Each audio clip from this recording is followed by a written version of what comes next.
अस्सलामुअलैकुम वरहमतुल्लाहि वबरकातुहू। मोहतरम बुज़ुर्गों, ये कुछ नौजवान आए थे मेरे पास में मिलने के लिए। इनके कुछ मसले मसाइल भी थे, तो मैंने सोचा हूँ कि ऑन कैमरा इनके साथ में कुछ डिस्कस की जाए उम्मत के आज के जो मसले मसाइल है। तो सबसे पहले तो मैं ये नौजवानों से रिक्वेस्ट करूँगा कि अपना अपना तारुफ़ पेश करो। आपका नाम क्या है, एजुकेशन क्या हुआ और किस गांव के रहने वाले? जी अस्सलाम वालेकुम। हमारा नाम है सैयद बस्साम और हमने bachelor of engineering civil complete की है और हम बीर डिस्ट्रिक्ट मोमिनाबाद ताल्लुक़ से है।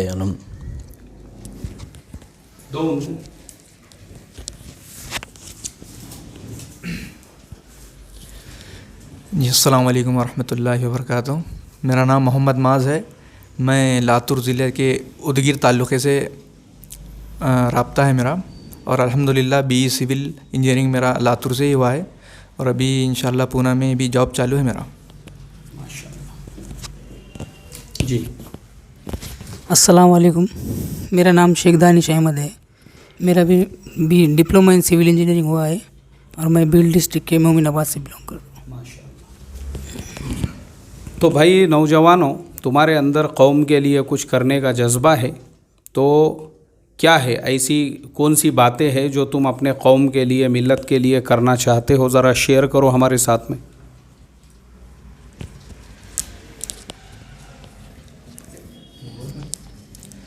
मुफ्ती साहब, मसाइल तो अपने नौजवान जो नस्ल है तो उनको सही रहबर मिलना ज़रूरी है। फिर उसके बाद जैसा एजुकेशन का मसला है, अभी इससे पहले अपन डिस्कस किए, तो उसमें हम एक घर पर गए थे। उसमें ये पता चला कि घर में कमाने वाले सिर्फ 2 जन हैं, जैसे उनके वालिद साहब है और उनका फ़र्जंद है।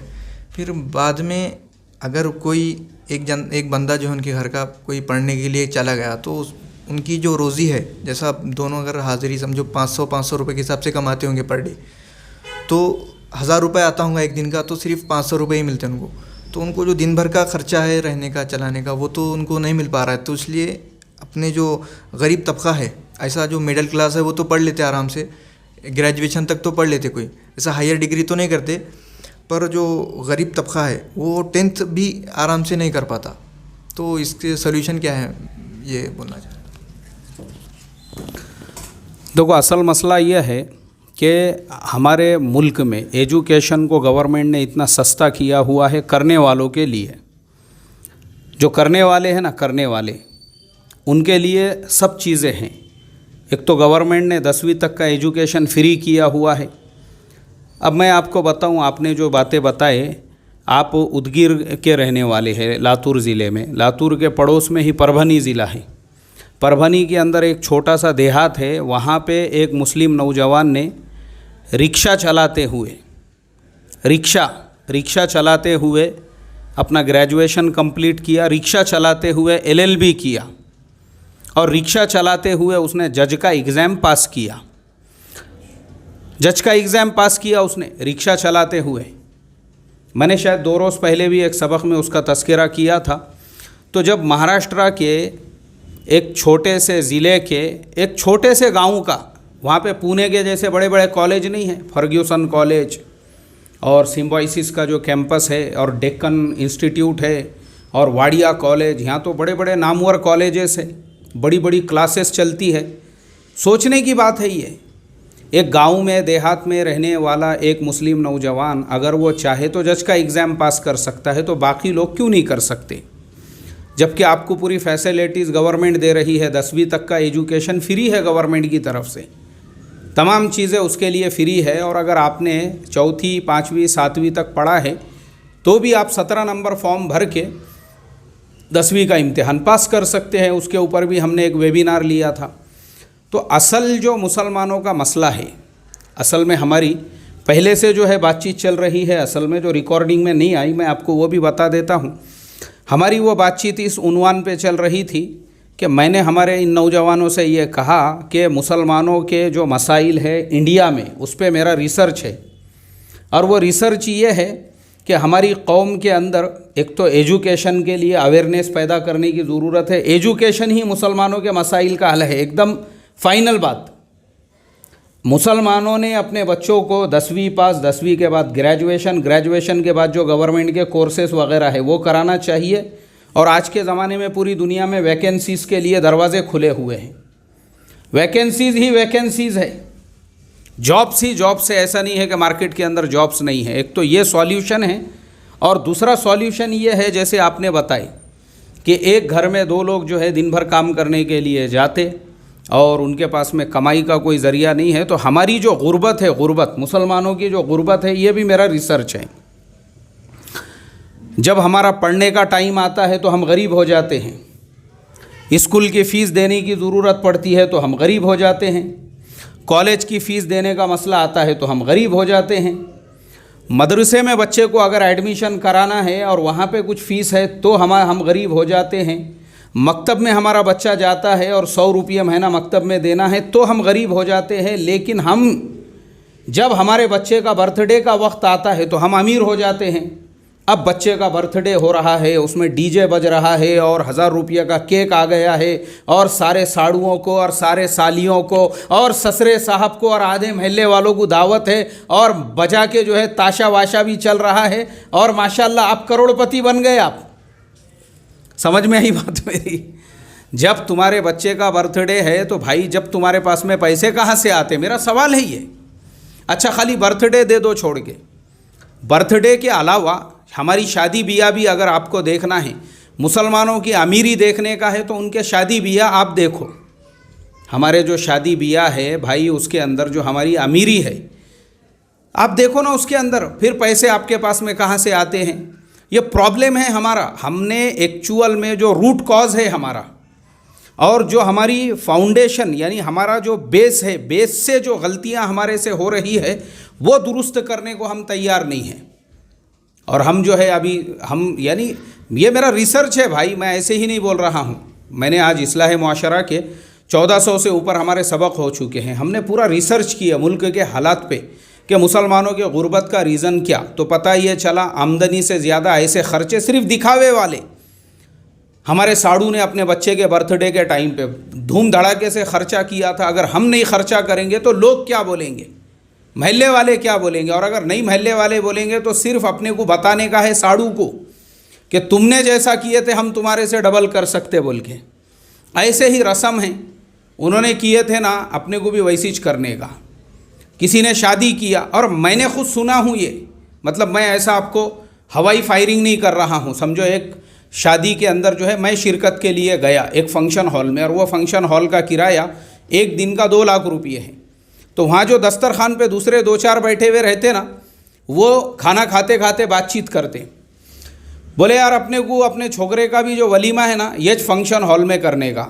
तो सामने वाला बोलता अरे बाबा तुम नहीं कर सकते, 2 लाख रुपये तो रोज़ है। अरे रहने दो ना, बोले 2 लाख क्या 4 लाख रहने दो, अपनी ज़मीन काय के वास्ते है, फूक डालेंगे बोले उसको ऐसी वलीमे के लिए। मतलब ये है कि हमको रूट कॉज ही नहीं मालूम है पैसा कहाँ खर्चा करना चाहिए। और वही इंसान बेटे को यूपीएससी कराना है, एमपीएससी कराना है, डॉक्टर बनाना है, एलएलबी कराना है, तो फिर वो ये कोशिश में लग जाता है अरे यार फ़ीस का इंतज़ाम किसी फाउंडेशन से हो जाए, किसी संस्था से हो जाए, कोई हमारा ताउन करे, कोई हमारी मदद करे। ये हमारा बेसिक प्रॉब्लम है। और दूसरे मुल्कों में जहाँ मुसलमानों ने तरक्की की है, जैसे मलेशिया में मुसलमानों ने तरक्की की है, और जैसे दूसरे मुल्कों में, मलेशिया की मैंने इसलिए मिसाल दिया क्योंकि वो कोई अरब मुल्क नहीं है, बल्कि वो एक ऐसा मुल्क है, मलेशिया जो है ना उसकी मिसाल क्यों दिया मैंने, अरब मुल्कों की क्यों नहीं दिया? इसलिए दिया उनकी मिसाल क्योंकि उन्होंने जो तरक्की की है ख़ुद की मेहनत पे की है। कि वहाँ पे जो है लोग किस पे ख़र्चा करते, शादी ब्याह पे ख़र्चा नहीं करते। वहाँ शादियाँ मस्जिदों में होती हैं और खाने का इंतज़ाम भी मस्जिद में ही होता है वहाँ पे। और कैसे, तो वहाँ ऐसे लोग आते हैं लेकिन इतनी सादगी के साथ, तो वो क्या काय पे ख़र्चा करते हैं? उन्होंने बड़ी बड़ी यूनिवर्सिटीज़ बनाए, वहाँ पे बड़े बड़े कॉलेजेस बनाए, गांव-गांव में स्कूल बनाए, स्कूल के अंदर ही दीनी तालीम भी दी जाती है, दोनों तालीम एक साथ में लेके चलते हैं। इसलिए वहाँ के मर्द भी, वहाँ की औरतें भी, उनका जो लेवल ऑफ एजुकेशन है वो इतना हाई है। बड़ी बड़ी कंपनियाँ, बड़ी बड़ी जो कंपनियाँ हैं वो कंपनियों के इंटरनेशनल मैनेजर वगैरह वो सब कुआलालंपुर में बैठे हुए। ख़ुद मेरी एक मैनेजर थी जो मलेशिया की थी, मेरा 2 बार सफ़र होया हुआ है मलेशिया, एक मरतबा अपने काम के सिलसिले में। तो जो मैनेजर है वो ख़ुद एक मुसलमान लेडीज़, और सिर्फ हम नहीं, उसके अंडर में काम करने वाले दुबई में बैठे हुए हैं, उसके अंडर में काम करने वाले लंदन में बैठे हुए हैं, और उनकी सबकी मैनेजर कौन है? एक मुसलमान बहन। और वहाँ के मुसलमान ऐसे नहीं है, अपने वहाँ के जैसे नहीं कि भाई उसको बहुत ऊंची जॉब मिल गई तो बस अब तो एकदम वो मैडोना बन गई हुई है और पूरा जो है झोपड़ा उसका खुला हुआ है और बस फैशनेबल जो है पूरा उसको स्कार्फ बांधा हुआ, पूरे जो है नकाब में, पूरे जो है शरई पर्दे के अंदर है, और उसमें रहते हुए वो आधी दुनिया की मैनेजर बनी हुई है एक कंपनी के एक प्रोजेक्ट की। ये चीज़ है, ये क्वालिटी पैदा करे उन्होंने अपने अंदर। तो एजुकेशन ये मुसलमानों का बेसिक जो है आज के ज़माने में ज़रूरी है।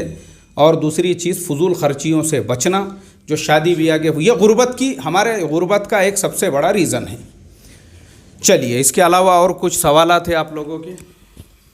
और एक सवाल है कि जैसा अपने जो नौजवान हैं जैसा, तो उनमें नहीं क्या अभी सूद जो है, अपने नौजवान बच्चा जैसा 18 साल 15 साल के भी बच्चे इसमें लग गए हुए हैं सूद में। अच्छा। तो हम एक मुहिम शुरू करे थे पर अभी अमल में नहीं है वो, उसका पूरा एक मैटर बन गया हुआ है। जैसा हम सूद के जो आयाते हैं सूरह बकरा में वो, तो वो भी पढ़ के एकदम उसको कोट करे थे, फिर एक बैनर अच्छा बनाए थे, जैसा खुद अल्लाह से जंग, सूद जो लेंगा, फिर उसके बाद उसके जो अहादीस आए वाले हैं, फिर अल्लाह की तरफ से जो भी उसके ऊपर वो आए वाला है, लानतें आई हुई हैं, तो एक बनाए थे। तो उससे रहबरी मिल सकती है, जैसा आप कैसा उसको अमल कैसा करना रोकने के लिए हो? जी देखो, असल जो है ना, अब समाज के अंदर सूद आम हुआ है। क्यों हुआ है, पहले आपको उसके बेसिक पे जो है काम करना पड़ेगा कि भाई मुसलमानों में जो सूद है, सूद उसका रीज़न क्या। अब जैसे मैं आपको मिसाल देता हूँ, मैं 2 व्यापारियों को पहचानता हूँ। कितने व्यापारियों को? 2 व्यापारियों को पहचानता हूँ। एक व्यापारी जो है अभी उनका इंतकाल हो गया, उनके बेटे अभी कारोबार करते हैं। तो वो जो व्यापारी थे वो एक ज़माने में मराठवाड़े का ही एक छोटा सा खेड़ा गांव है, वहाँ से वो पुणे को आए थे। और पुणे को आने के बाद, यहाँ पे आने के बाद उन्होंने गाड़े के ऊपर सब्ज़ी तरकारी की तिजारत शुरू की है। अब सब्ज़ी तरकारी पे उन्होंने क्या किए, फिर बाद में उनके बच्चों को भी वही कारोबार में लगाए, फिर बच्चों ने भी तरक्की की है। अब माशाल्लाह मैं आज देखता हूँ, वो बुज़ुर्ग का इंतकाल हो गया, वो एक ज़माने में मेरे मुसल्ली थे। वो बुज़ुर्ग ने क्या किया, अपने 4 बेटों को भी कारोबार में लगाया। अब उनका एक एक बेटा, यानी उनके जो बेटे हैं उनमें से एक एक बेटा करोड़ों का कारोबार कर रहा है। लाखों रुपये के मकानात हैं उनके बेटों के, और एक एक बेटे के 3-3 4-4 हज हो गए हुए हैं। उम्रा तो हर साल करते थे वो, अभी लॉकडाउन से पहले, 4 बेटे। और फिर तबलीग में भी लगे हुए हैं, मस्जिद वार जमात है, बाकी दीन के जो दूसरे तकाज़े हैं, आने वाले जमातों की नुसरत है, दावत है, वगैरह वगैरह सारी चीज़ों के अंदर लगे हुए हैं। उसका रीज़न सिर्फ ये था कि वो बुज़ुर्ग ने पहले अपनी हलाल कमाई से अपना ख़ुद का गाड़ा सेट किया। ख़ुद का धंधा जब सेट हो गया, वो सेट होने के बाद में फिर दूसरा गाड़ा बेटे का, सबको कारोबार से लगाए। फिर उसके ऊपर जब नफ़ा बचने लगा तो घर ले लिए। तो इस तरीक़े से उन्होंने प्रोग्रेस किए। तो ये है हलाल तरीक़ा आज के ज़माने में मार्केट में डेवलप करने का। और सिर्फ ये वो बुज़ुर्ग का तरीक़ा नहीं है, ये कॉमन तरीक़ा है। ये जो कुरान में अल्लाह ने फरमाया, व अहल्लल्लाहुल बैअ व हर्रमर रिबा, तिजारत को हमने हलाल किया, तिजारत के रास्ते से चलो। तो वो बुज़ुर्ग ने इतनी तरक्की की है कि आज वो दुनिया में नहीं है, लेकिन वो बुज़ुर्ग के पोतरे, वो बुज़ुर्ग के नवासे, उनकी औलादे, वो सब आज कारोबारी लाइन से सेट हो गए हुए हैं। ठीक है, ये एक मिसाल हो गई। अब दूसरी मिसाल, हमारे बचपन के अंदर एक साहब को मैं देखता था, वो करोड़पति थे, ऑलरेडी करोड़पति थे, वो करोड़पति इंसान। उस ज़माने में जब मुसलमानों के पास में साइकिल नहीं रहती थी, वैसे ज़माने में उनके घर के सामने जो है ना, बड़े बड़े कंटेनर, बड़ी बड़ी गाड़ियाँ, उनके पास में 8-10 नौकर काम किया करते थे। लेकिन क्या हो गया कि उनके इंतकाल के बाद में जब मीरास तकसीम हुई तो बेटों को जुए का नाद लग गया, बेटों को सट्टे का नाद लग गया, बेटों को जो है बिस्सी उठाने का नाद लग गया। बिस्सी समझता आपको? उठाते तो 1 लाख की बिस्सी 80,000 में, 70,000 में, ऐसा कम से उठाने का नाद लग गया। अब बेटे जब ये नाद को लग गए उनके, तो उसके बाद में क्या हो गया कि वो आईपीएल के सट्टे के अंदर बाप ने जितनी प्रॉपर्टी छोड़े थे, मतलब पूरा रिवर्स गियर में आ गए वो। बात समझे आप मेरी। मैंने आपको 2 मुसलमानों की मिसाल दिया। पहले वाले वो थे जिन्होंने थैला बिछा के धंधा शुरू किए थे, ज़ीरो से, कुछ नहीं। गांव से जब यहाँ आए थे तो टिकट को पैसे नहीं थे, ज़ीरो से शुरुआत की है, उधारी में माल लेके लोगों से। लेकिन आज अल्हम्दुलिल्लाह उनके पोतरे नवासे भी आयश कर रहे हैं और साल को उम्रा कर रहे हैं। और दूसरी तरफ वो है जिनके बाप दादा ने करोड़ों की प्रॉपर्टी छोड़कर गए, लेकिन औलादे सट्टे के, जुए के, बिस्सी उठाने के नातकू, और जो है मार्केट में मुआमलात का जो इस्लाम था और मुआमलात का जो दीन था वो उनको पता ही नहीं चला। तो फिर अब क्या हो गया, अब हालात ऐसे हो गए कि किराए के मकान पे रहने को मजबूर है, दूसरों से माल उधार लेके सुबह में माल लेना है, शाम तक बेचना है और शाम को पूरा हिसाब देना है। मतलब वो जिनके बाप दादाओं का पूरे मार्केट पे कभी कब्ज़ा हुआ करता था, आज उनकी औलादों का ये हाल है। तो इसका रीज़न क्या? इसका रीज़न है मुसलमानों के अंदर तिजारत वाले इस्लाम का इल्म नहीं होना, मुआमलात वाले इस्लाम का इल्म नहीं होना, कारोबार वाले इस्लाम का इल्म नहीं होना, और मुसलमान कौम को ये पता ही नहीं है कि अल्लाह ने माल दिया है तो उसकी हिफाजत कैसे करे। कारोबार में, तिजारत में इतनी बरकत दिया कि अल्हम्दुलिल्लाह अल्लाह ने उनको करोड़ों का मालिक बनाया, लाखों का नहीं, कितने का मालिक बनाया। लेकिन मेन मुसलमानों का प्रॉब्लम ये है कि भाई आपको पास जब माल आया है तो उसको कहाँ ख़र्च करना है, कैसा ख़र्च करना है, आपको पता होना चाहिए। अपने बिज़नेस को कैसे डेवलप, ये इसका बेसिक जो रीज़न है वो ये कि मुआमलात का इस्लाम पता नहीं। जैसे मैं हमेशा बोलता हूँ, तुम लोगों ने सुने होंगे, अगर मेरे सबक पाबंदी से सुनते तो मैं बोलता हूँ है इस्लाम ये है कि भाई तुम्हारी तिजारतों में इस्लाम हो, तुम्हारे लेन देन में इस्लाम हो, तुम्हारे कारोबार में इस्लाम हो, तुम्हारे उधारी के लेन देन में इस्लाम हो। मगर हमारा सबसे बड़ा मुसलमानों का प्रॉब्लम है बेदीनी। बहुत मेहनत की ज़रूरत है हमको अपने आपस के अंदर, दीन की मेहनत की, वो भी चलत फिरत करके, खाली बयान से नहीं। जैसा अभी आपने बोले कि भाई हमने बयान की मजलिस रखे, ये रखे, वो सारी चीज़ें ठीक है, लेकिन ये लोगों को अल्लाह के रास्ते में निकाल के जो है ना वो दीन सिखाना पड़ेगा, मुआमलात वाला, कि भाई देखो मुआमलात के मसाइल ये है, मुआमलात का दीन ये है, ये सीखो। जब तक मुआम का सुनाया, जो गांव से आए थे तो 1 रुपया जेब में नहीं था, लोगों से माल उधार लेके ज़मीन के ऊपर थैला बिछा के धंधा शुरू किए, फिर गाड़े पे आए, गाड़े पे आते आते आज अल्लाह ने उनको इतनी बरकत दिया।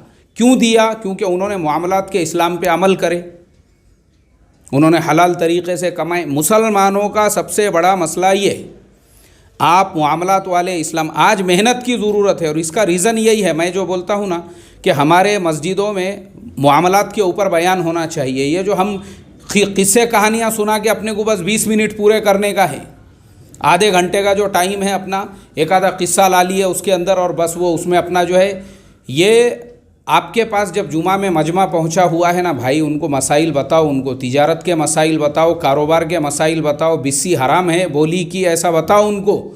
ये सब मसाइल उम्मत के सामने आना और उनको बताओ अपना प्रोग्रेस, अपना डेवलपमेंट कैसे कर सकते हैं।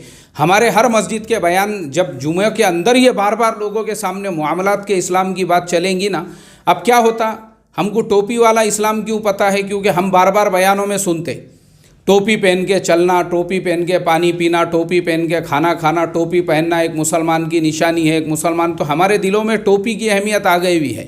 तो भले आदमी नमाज ना पढ़ो लेकिन कम से कम टोपी पहनता है। ऐसे ही अगर मुआमलात के इस्लाम का हमारे मस्जिदों में मुज़ाकिरा होगा, मुआमलात के इस्लाम पे बातचीत होंगी, मुआमलात के इस्लाम के ऊपर हम जो है अपने मस्जिदों में वो दीन सिखाएंगे, लेन देन का, मुआमलात का और सूद का और ये सारे मसाइल का ना, तो फिर क्या होगा, हमारे समाज में से ये बुराइयां ख़त्म होंगी। वरना एक आदमी जो 30 साल पहले रिक्शा चलाता था, क्या चलाता था? 30 साल पहले एक आदमी रिक्शा चलाता था तो उसने रिक्शे पे से कम जो है कार पे आना चाहिए था, टाटा 407 पे आना चाहिए था, ट्रक पे आना चाहिए था। वो 30 साल से रिक्शा ही चला रहा है। इसका मतलब क्या? इसका मतलब ये है कि उसको बिज़नेस का इस्लाम पता नहीं है।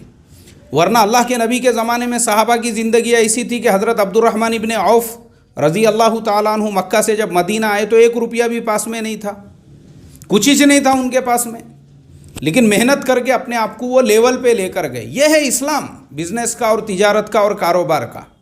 चलिए, और कोई सवाल पूछो, कुछ सवाल है आपका? आज जो है गैर इस्लाम लाने के लिए पहल कर रहे हैं, मगर हो रहा ये है कि मुसलमान उस पर जमे हुए नहीं है। कुरान के मुताबिक ज़िंदगी नहीं है, अल्लाह के नबी सल्लल्लाहु अलैहि वसल्लम के मुताबिक ज़िंदगी नहीं है, अल्लाह के हुक्म के पाबंद नहीं है जी।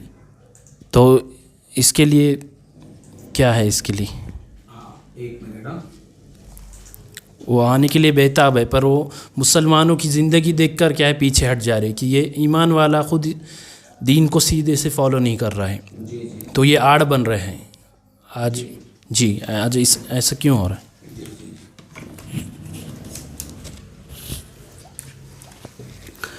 ये जो सवाल है तुम्हारा बहुत बेहतरीन सवाल है। ये देखो असल क्या है, ये चीज़ खुद मुसलमानों ने समझना चाहिए। भारत के अंदर जो मुसलमान है ना, अगर ये मुसलमान अपने तिजारतों में इस्लाम को लेके आ जाते, अपने कारोबार में इस्लाम को लेकर आ जाते, अपने मुआमलात में इस्लाम को लेकर आते, अपने अखलाक में, अपने किरदार में अगर मुसलमानों के इस्लाम आ जाता और अपने मुआशरत की ज़िंदगी में इस्लाम आता ना, तो पूरे भारत में आज एक भी गैर ईमान वाला बाकी नहीं रहता था। आज ये हमारी कमी है। हमारी कमी कैसी है? जो हमेशा मैं बोलता हूँ, हम मस्जिद में इशराक़ की नमाज़ पढ़ रही, हम मस्जिद में चाश्त की नमाज़ पढ़ते, हम अपने घर में तहज्जुद की नमाज़ पढ़ रही, हम ज़ोहर की पूरी रकातें पढ़ रहे, हम असर में, मगरिब में, ईशा की भी पूरी रकातें हम पढ़ रहे हैं पूरे एहतमाम से। असर बाद और हमारी जो है फ़ज्र के बाद की 3 तस्बीहात भी हो रही है, कुरान की तिलावत वगैरह सब कुछ हम कर रहे हैं। अब मेरा सवाल, ये हमारे तमाम इबादत को कितने हमारे बिरादरान वतन मस्जिद में आके देखते हैं? मेरा सवाल है आप लोगों से, यानी जो बाहर के लोग हैं, हमारे जो दूसरे भाई हैं बिरादरान वतन, वो हमारी ये इबादतों को कितनी मर्तबा आके देखते हैं? उनको मालूम भी नहीं है आप तहज्जुद कब पढ़ते हैं, आप इशराक़ कब पढ़ते हैं, आप चाश्त कब पढ़ते हैं। वो क्या देखते हैं? वो ये देखते हैं कि आपके मुआमलात का इस्लाम कैसा है। क्या देखते हैं वो लोग? मुआमलात का इस्लाम कैसा है। अरे तुम दुकान पे अपने कस्टमर से कैसा बिहेवियर कर रहे हो, ये वो देखते हैं। तुम्हारे महल्लों में गंदगी कितनी है, तुम्हारे महल्लों में साफ़ सफाई कितनी है, तुम्हारा रहन सहन कैसा है, वो ये देखते हैं। उनको ये नज़र आता है। तो असल जो है ना, हमारा इंडिया के मुसलमानों का एक बहुत बड़ी हमारी ये मैं समझता हूँ हमारी गफलत है, हमारी ये कमी है कि हम जो है, हमने इबादतों के इस्लाम पे तो फोकस दिए, लेकिन हमने जितना फोकस मुआमलात के, अगर हम बाज़ारों के इस्लाम पे फोकस देते थे ना कि हमारी तिजारतें ऐसी हो, कारोबार, अभी जैसे हमारे फाउंडेशन से हमने 50 लोगों के नाश्ते का जो सिलसिला शुरू किए थे, अभी बंद है वो लॉकडाउन की वजह से, शुरू करेंगे इंशाल्लाह हालात साजगार होने के बाद। उसका मकसद सिर्फ ये था कि हमको बाहर के लोगों को, यानी हमारे जो दूसरे समाज के भाई हैं, उनको ये बताने का कि मुसलमान भी ऐसे हमदर्द होते हैं, मुसलमान भी लोगों को खाना खिलाते हैं, मुसलमान भी नाश्ता तकसीम करते हैं। हम हमारे बिरादरान वतन में ही वो तकसीम करते थे, उसमें मुश्किल से 2-4 जो है ईमान वाले होते होंगे। तो क्या है ना, हमारे जो आमाल है, हम अपने गली में क्या करते, हम अपने जलसों में क्या करते, हमारे मस्जिदों में शब बारात, शब कदर में क्या बयानात होते, जुमे में, उनको कुछ लेना देना नहीं है उससे। लेकिन हमारा जो मुआशरत वाला इस्लाम है, तो भारत के मुसलमानों के लिए ये चीज़ ज़रूरी है, ये चीज़ लाजमी है कि मुसलमान अपने अखलाक को दुरुस्त करे, अपने किरदार को दुरुस्त करे, अपने यानी देखो, ये तुम्हारी दुकान जो है ना, खाली दुकान नहीं है, ये दावत है। अब हम आते हैं सहाबा की ज़िंदगी पर।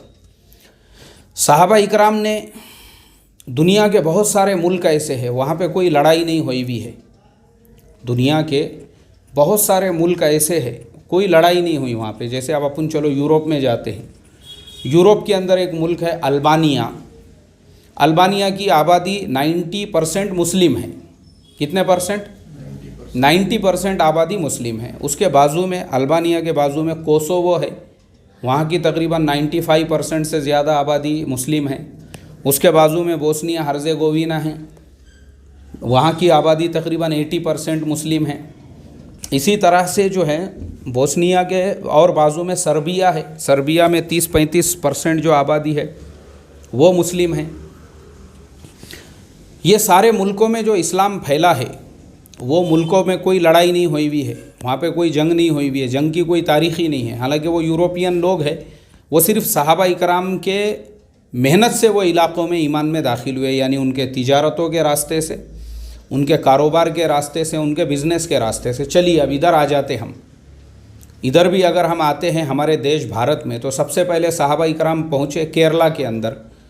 कोई लड़ाई नहीं हुई, इतिहास में कहीं पे भी नहीं है कि केरला है, मालदीव तो 100% मुस्लिम मुल्क है, कोई लड़ाई नहीं हुई मालदीव में। केरला के आगे बढ़े, मलेशिया इंडोनेशिया की तारीख़ देखो, कोई लड़ाई नहीं हुई। लेकिन वो मुल्कों में आज दुनिया की सबसे बड़ी मुसलमानों की आबादी इंडोनेशिया में है, उसके बाजू में मलेशिया में है। चाइना में सहाबा पहुँचे, चाइना में कोई जंग नहीं हुई। हज़रत साद इब्न अबी वक़्क़ास रज़ी अल्लाह ताला अन्हु की क़ब्र है चाइना के अंदर। तो सहाबा ने अपने तिजारतों को ही दावत बनाया। तिजारतों को क्या बनाया? आज के मुसलमान भी कर सकते हैं वैसा। अरे इकराम से, प्यार से, मोहब्बत से तुम अपने मामलात लोगों के साथ में पेश करो वैसा। लोगों को बताओ एक मुसलमान कैसे होता है। मुसलमान होना मामूली चीज़ नहीं है। वो जो किसी शायर का शेर है, लोग आसान समझते हैं मुसलमान होना, ये शहादत गए उल्फत में कदम रखना है, लोग आसान समझते हैं मुसलमान होना। तुम खाली मुसलमान हो के बताओ। अब मैं तुमको मेरी भी एक मिसाल देता हूँ, क्योंकि मैं भी पिछले कई सालों से हमारे बिरादरान वतन के साथ में ही काम करता हूँ। एक मेरा दोस्त है, हम लोग एक कंपनी में एक ज़माने में साथ में काम करते थे। हमने क्या किए, सिर्फ जब तक हम साथ में काम करते थे उसके साथ अखलाक का मुआमला करे, प्यार मोहब्बत का मुआमला करे, और उसका हमने जो है हमेशा इस बात का ख्याल रखे कि भाई उसकी कुछ परेशानी है क्या है। अब हम दोनों अलग अलग हो गए। हम वो कंपनी में मैं काम नहीं करता हूँ, काम छोड़ के भी हमको सालों हो गए हुए हैं। लेकिन मुझे पता चला वो गरीब है बेचारा, यानी वो कोई बहुत बड़ा करोड़पति नहीं, वो भी ऐसी छोटा आदमी है। लेकिन उसके घर में एक हादसा हो गया, उसके घर में एक वाक़या पेश ऐसा आ गया कि उसके बहनोई का एक्सीडेंट हो गया और अचानक उनकी वफ़ात हो गई। हमको जब पता चला तो हमने फाउंडेशन से उनकी बहन के लिए, हमको पता चला कि भाई उसको छोटे छोटे बच्चे भी है, और पता चला कि वो यानी बहुत ज़्यादा डिप्रेशन का वो शिकार हो गई, क्योंकि कोई संभालने वाला नहीं था। और ये जो है हमारा जो दोस्त है ये ख़ुद भी परेशान, इसके पीछे और भी मसले मसाइल है, क़र्ज़े है, इसने भी जो है लोन वगैरह उठा के घर वगैरह लिए हुआ है। तो इसकी आधी सैलरी तो वो सारे लोनों में और इसमें उसमें चले जाती है। अब किसको मालूम था अचानक ऐसा हादसा होगा। लेकिन हमने उसके साथ इकराम का मुआमला करे। हमने बोले भाई कोई बात नहीं है, टेंशन लेने की ज़रूरत नहीं। हमने फाउंडेशन से जब उनकी इसको वो शुरू किए, पेंशन शुरू किए, उसके दिल में अल्लाह ताला ने जितनी गलत फहमियाँ थी पहले से तो दूर थी ही, और ज़्यादा दूर कर दिया। और उनसियत उसके दिल में ऐसी पैदा हुई कि अभी थोड़े दिनों पहले वो अपनी फैमिली के साथ में सफ़र कर रहा था दिल्ली की तरफ, तो रास्ते में अजमेर आ गया। अब वो बेचारा अजमेर उतरा, पूरी फैमिली के साथ में वो जो है अजमेर की दरगाह में गए। वहाँ जाने के बाद उसने 2-4 फ़ोटो लिया। फिर वो बच्चा जो था उसके लिए एक टोपी लिया, उसने उसको टोपी पहना के मुझे 1-2 फ़ोटो भेजा और बोले देखो, बोले सैयद भाई तुम्हारे जैसा दिख रहा क्या नहीं, बोले ये।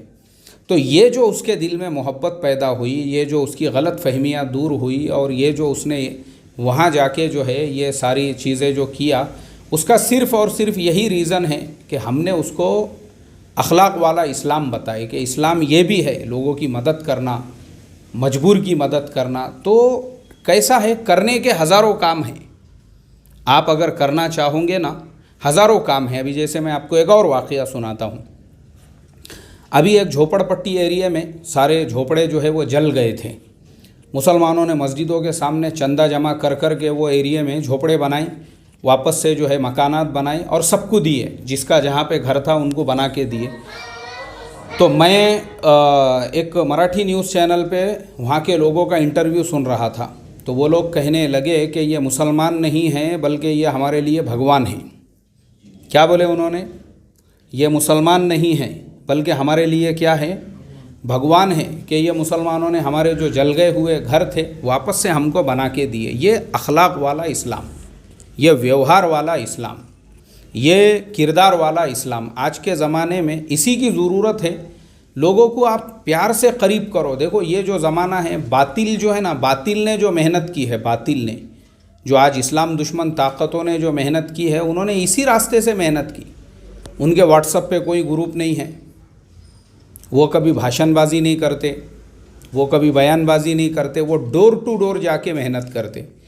और हमारा हाल ये है कि हमारे पास ऐसे ऐसे जोशीले और जज्बाती नौजवान मौजूद है कि बस अल्लाह ही उनके हाल पे रहम करे, और काम चाराने का भी नहीं। तो ऐसा नहीं है, बल्कि जैसा आपने सवाल किए ना, मुल्क में हम ये सारे लाइनों से भी हमारे अपने दवाखाने ऐसे हो। अभी मैं गुजरात गया था, वहाँ पे मैंने एक हॉस्पिटल में वीडियो डाला हो, देखे होंगे आप लोगों ने मेरे गुजरात के सफ़र में।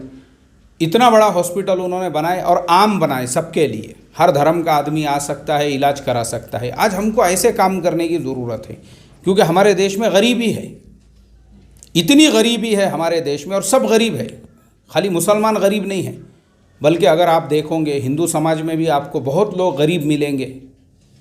और दलित समाज के अंदर आज भी वो बेचारे जो है, जो दलित बस्तियां हैं, मुझे आप बताओ, कभी हम ईद मिलन के प्रोग्राम में गए वहाँ पे? मैं हमेशा बोलता हूँ कि वहाँ जाके ईद मिलन के प्रोग्राम करो। ये कैसा है? ये करने के काम है, ये करने को बैठे ना, बहुत काम है ऐसे करने के लिए। ये रास्तों से हम उम्मत के दिल से जो है गलत फहमियाँ दूर कर सकते हैं। और कोई सवाल किसी का?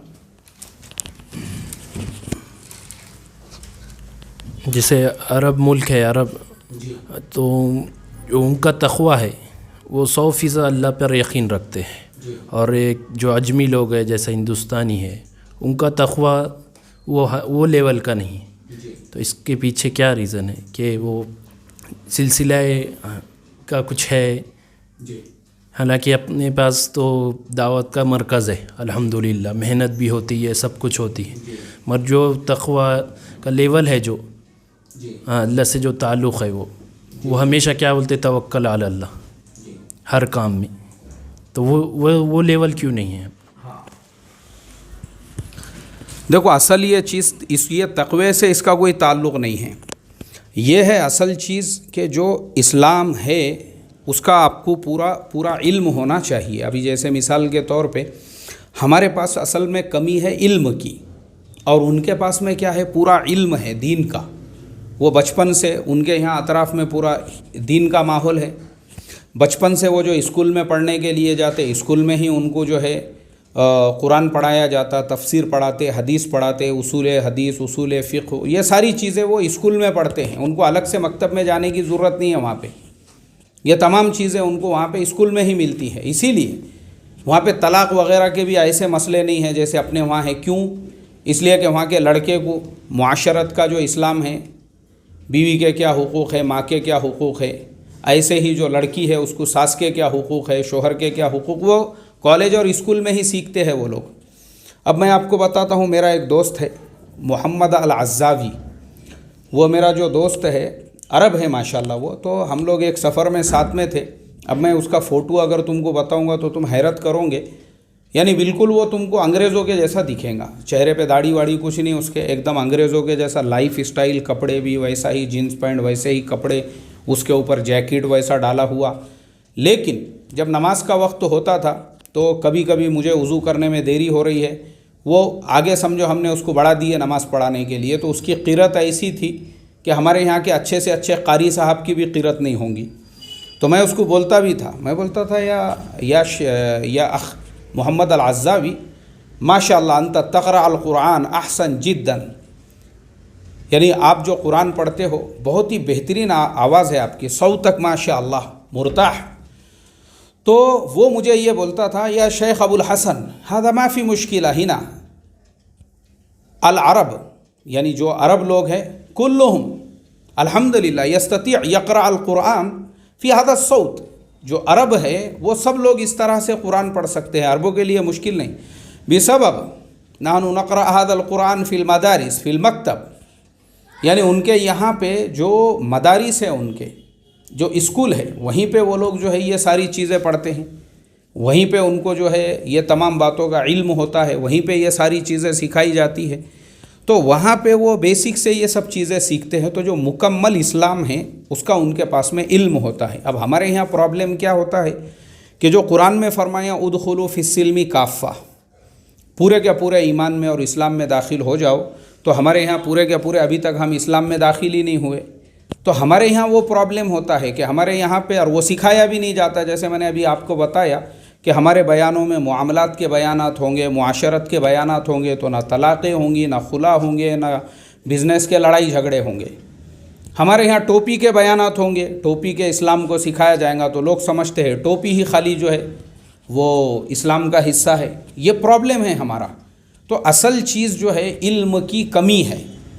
अगर हमको पूरा इल्म, जैसा मैंने बताया अभी पहले भी आपको कि भाई इसकी ज़रूरत है कि हमारी कौम के अंदर हम ये सारे उलूम की पहले मेहनत करें, लोगों में ये अवेयरनेस पैदा करें कि हर टाइप का इल्म तुमने सीखना चाहिए बोलकर। चलिए, और कोई सवाल है किसी का? जी, अरब में कैसा है? अरबी लोग सब जानने वाले, इसी में एक सवाल है। मगर फिर भी आज वहाँ वेस्टर्न कल्चर फॉलो किया जा रहा है ज़्यादातर नौजवानों में। हालांकि सब दीन जानने वाले हैं, वो अल्हम्दुलिल्लाह सब कुछ जानने वाले हैं, सहाबा की ज़िंदगी है उनके पास, और सिलसिलेवार माशाल्लाह वो पैदाइश भी उनकी सिलसिले से है जी। फिर भी वेस्टर्न कल्चर है उनके, इसमें सब कुछ जानने के बावजूद वो वेस्टर्न फॉलो कर रहे हैं आजकल का माहौल जो है। तो ये क्यों हो रहा है?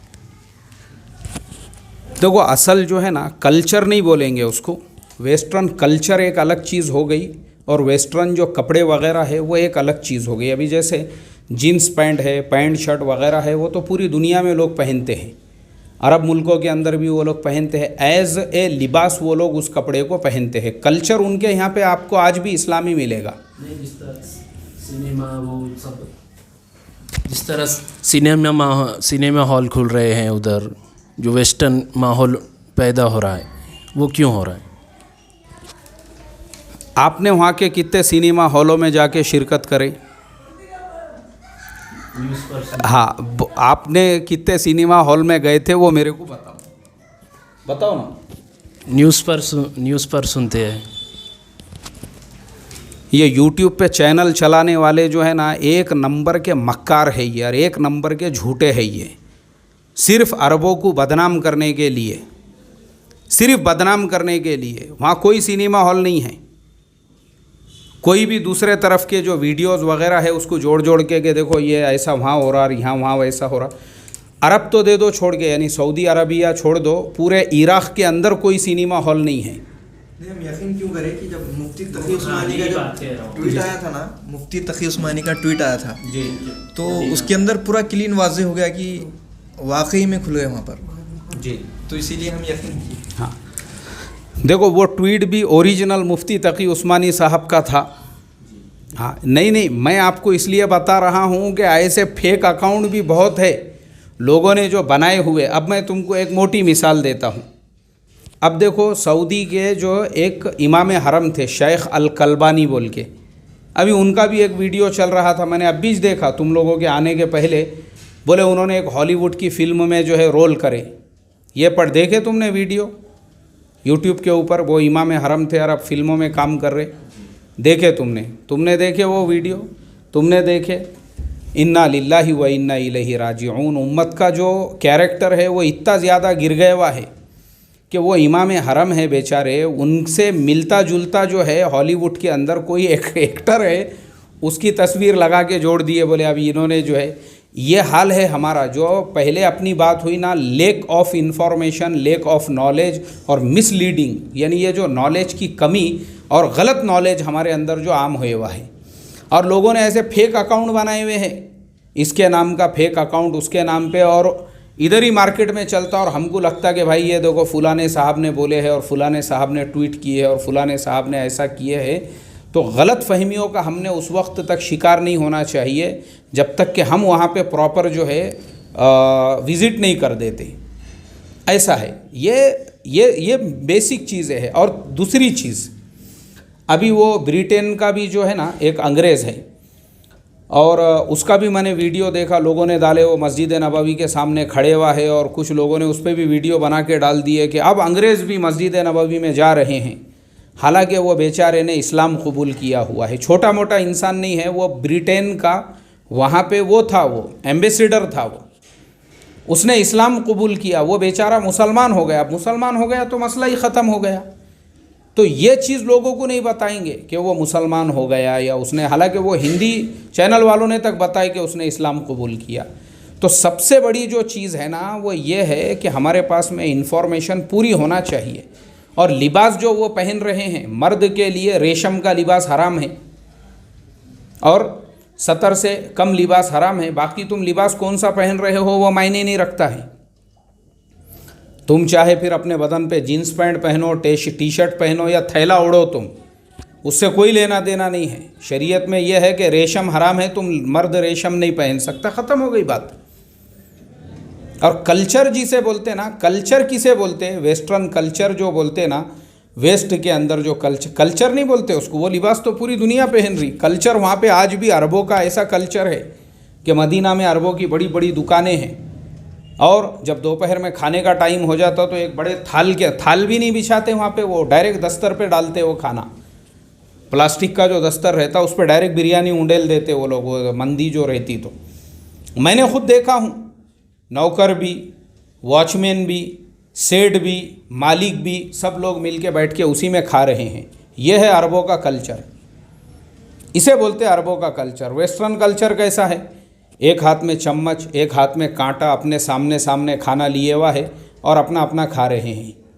तो अरबों का जो कल्चर है वो बहुत बड़ी रहमत है आज भी पूरी दुनिया में, खाली सऊदी अरबिया में नहीं, आज भी अगर आप देखेंगे दूसरे मुल्कों में भी, जैसे इराक़ है, जैसे और दूसरे अरब ममालिक है, जैसे कुवैत है, जैसे बहरीन है, जैसे ओमान है, जैसे यूएई वगैरह है, ये सारे मुल्कों में भी किसी अरब को पता चल गया कि भाई आपने खाना नहीं खाए हुए है तो आपको अपने साथ में ले जाके वो खाना खिलाएंगे। आज भी अरबों में ऐसे अखलाक है। अभी अपने इंडिया, एक अरब ने जो है, इंडिया का एक ड्राइवर था, वो दूसरे समाज का था, यानी एक हिंदू ड्राइवर था वहाँ पे, और एक्सीडेंट हो गया था उसके ज़रिए से। तो एक अरब ने उसके पूरे पैसे भर के जो है उसको जेल से छुड़ाया। जो दियत अदा करना पड़ती है, करोड़ों रुपये उसके अंदर पे करना पड़े उसको। तो आज भी अरबों के अंदर वो चीज़ है। नहीं तो वो गया था मौत के मुंह में, लेकिन उसकी ज़िंदगी बचाया उसने। तो अरबों का जो कल्चर है ना, हम उसकी बराबरी भी नहीं कर सकते। अरबों का जो कल्चर है, अरबों के अंदर जो अखलाक है। अब मुझे आप बताओ, चलो मैं आपको, तुमने खाली अरबों का लिबास देखे, लिबास की तुमने मिसाल दी है, मैं आपको बताता हूँ अपने यहाँ के मस्जिदों के अंदर जो गिलास रहते पानी पीने के, वो काहे से बंधे हुए रहते?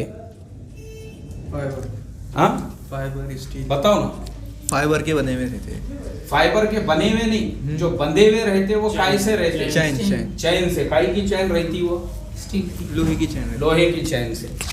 अब अपने यहाँ पे 10 रुपये का लिबास वो गिलास रहता मस्जिदों के अंदर, और वो रंजन है बाबा आदम के ज़माने का, उसको सालों से धोएवा नहीं है, अल्लाह ऐसे वलवल कर रहे उसके अंदर, और वो वैसे रंजन में और वैसे गिलास को भी ऐसा बन के रखते, चोरी नहीं होना बोल के। लेकिन अरब मुल्कों के अंदर मस्जिदों में पता है आपको, वहाँ की मस्जिदों का हाल ये है, बड़े बड़े रेफ्रिजरेटर हैं वहाँ, जैसे पेप्सी के, कोका कोला के रहते ना, मस्जिदों में है वैसे, और उसके अंदर पूरे पानी के आधे आधे लीटर के बॉटल्स पूरे भरे हुए हैं उसके अंदर। जैसे ही रेफ्रिजरेटर ख़त्म हुआ उसके बाद खजूरों के बॉक्स रखे हुए, और अलग अलग टाइप की खजूर, एक में कलमी खजूर, दूसरे में जो है अजवा खजूर, तीसरे में अब खजूरों के अलग अलग जो नाम रहते, 10 से 12 ऐसे बॉक्स रखे हुए हैं। आप नमाज को गए, जमात को टाइम है, आपका दिल जो खजूर बोल रहा, मुट्ठी भर के लो, उसमें से खाओ, आधे लीटर की पानी की बोतल लो, पियो, कचरे का डब्बा भी है वहीं पे रखे हुआ, उसके अंदर डालो। उसके अलावा बहुत सारी चीज़ें, बाज़ मस्जिदों के बाहर जो है खाना बांट रहे हैं, खाली अरबों में नहीं, बहुत से इस्लामी मुल्कों में देखा हूँ मैंने, दूसरे भी मुल्कों के अंदर। नमाज हो गई, आप निकल रहे तो ऐसा पूरा क्या पूरा खाने का बॉक्स, उसमें पेप्सी का डब्बा है, उसके अंदर जो है मैकडोनल्ड का बर्गर है, उसमें फ्रेंच फ्राइज़ है, ये सारी चीज़ें, उसमें एक मिठाई का डब्बा है, वो सब चीज़ें आपको दे रहे हैं। ये अरबों का, ये कल्चर आपको बताया नहीं किसी ने अरबों का। इसलिए हमारा ये सबसे बड़ा प्रॉब्लम है। हम जब तक, तुम अरब मुल्कों को कितनी मरतबा गए ज़िंदगी में? बचपन में। अच्छा, तुम नहीं गए, तुम भी नहीं गए। अरबों का मिजाज ऐसा है, अरब जो है ना, अल्लाह ने बहुत बड़ा दिल बनाए हुआ है। कल्चर पे नहीं बोल रहे थे हम, जो नौजवान में जो सब कुछ जानने के बावजूद वो वेस्टर्न कल्चर बोले तो दंगापन जो आया है। नहीं, ये बात गलत है। हाँ नहीं नहीं नहीं नहीं नहीं मीडिया के जरिए ऐसा मालूम। हाँ, वो सोशल मीडिया पे अरबों को बदनाम करने के लिए बहुत लोग बैठे हुए हैं। जैसे चाइना में भी जो है ना, अब जैसे चाइना को बदनाम करने के लिए वहाँ ऐसा हो रहा है, वो सिर्फ अमेरिका की पॉलिसी है, चाइना को बदनाम करो, क्योंकि अब चाइना जो है अमेरिका से आगे निकल गया। ऐसे ही अरबों को बदनाम करो। जैसा स्टोरी बोलते कि अरब अमेरिका से मिले हुए हैं। हाँ, अरब लोग अमेरिका से मिले हुए हैं, ऐसा चलता रहता है न्यूज़ पर, टॉपिक पर। जी देखो क्या रहता ना, अमेरिका का मसला नहीं है, दुनिया में कोई भी देश रहो, आपको जिस मुल्क से अगर कोई चीज़ लेना है, ख़रीदना है, तो उसके साथ में तो आपको ट्रेड करना ही पड़ेगा। अब आपको मैं बता दूं, इंडिया का 80% जो ट्रेड है वो अरब मुल्कों के साथ में है। किसके साथ में है? इंडिया का जो 80%, हमारा जो 80% का मतलब क्या है कि हमारे यहाँ से 80% जो राइस है, चावल वगैरह है, वो कहाँ जाता? अरब मुल्कों को। हमारे यहाँ से 80% जो गेहूँ है वो कौन से मुल्कों को जाता? अरब मुल्कों को। 80% जो फ्रूट है वो कहाँ एक्सपोर्ट होता? अरब मुल्कों को। 80% जो सब्ज़ी तरकारी जाती वो अरब मुल्कों को। 80% जो गोश्त है वो कहाँ जाता? अरब मुल्कों को। इंडिया से 80% जो है इंडिया की तिजारत, और इंडिया जो 80% ऑयल ख़रीदता है वो किससे ख़रीदता है? अरब मुल्कों से।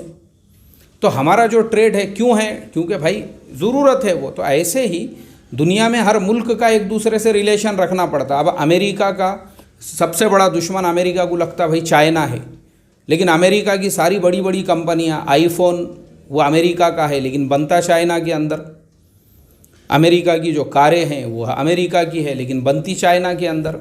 ऐसा है दुनिया में, ये ट्रेड के रिलेशन सबको एक दूसरे से रखना पड़ते हैं।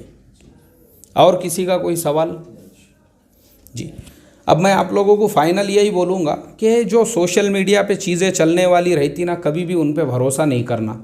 इतनी झूठी खबरें रहती उसके अंदर, और आजकल तो यूट्यूब चैनल चलाने के वास्ते लोग इतनी झूठी, देखो अभी मैंने जो है ना तुम्हारे आने के पहले ही 2-4 वीडियोस ऐसे ऐसे देखा कि मैंने सर को हाथ लगा लिया। वो खाली वीडियो के ऊपर के जो थंबनेल है ना वही देख के खाली उसके अंदर इतनी वो गलत फहमियाँ और लोगों को ऐसा गलत मैसेज जो है उसके ज़रिए से दिया जा रहा था। मैं बोला आए अल्लाह, जिस कौम के अंदर, अभी जैसे मैंने 2 दिन पहले भी एक वीडियो डाला था कि बोले वो काबा का तवाफ़ जो है यहूदी कर रहे हैं।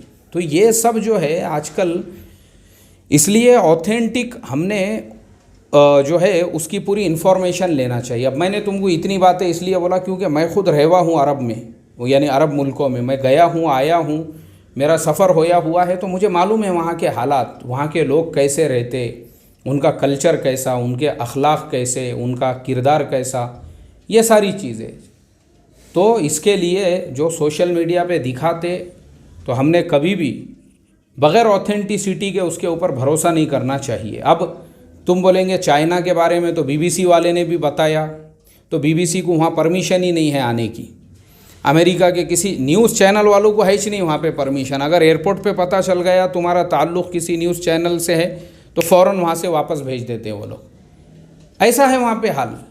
लेकिन वहाँ तुम प्रॉपर जाओगे मुल्क के अंदर, तो वहाँ पे आज भी खाली वो जो इलाका है मुसलमानों का वहीं नहीं, बल्कि दूसरे बड़े बड़े शहरों में भी मुसलमानों की बड़ी बड़ी होटलें हैं खाने पीने की, वहाँ पे मस्जिदें हैं, वहाँ पे ऐसा माहौल है वहाँ का। तो वहाँ जब आदमी जाता है ना प्रैक्टिकल प्रॉपर, तो ये सारी चीज़ें पता चलती है। तो इसके लिए खाली अफवाहों पे ध्यान नहीं देने का बस, बल्कि प्रॉपर हमने उस पर स्टडी करने का, प्रॉपर हमने उसकी इन्फॉर्मेशन लेने का, और अल्लाह ने ज़िंदगी में मौका दिया तो वहाँ पे ग्राउंड लेवल पे जाने का, तो इंसान को सारी चीज़ें पता चलती। और पता चलता कि यार जब धूल छट गई तब पता चला कि घोड़े पे कौन सवार था और गधे पे कौन सवार था। फ़ारसी का एक शेर है ऐसा।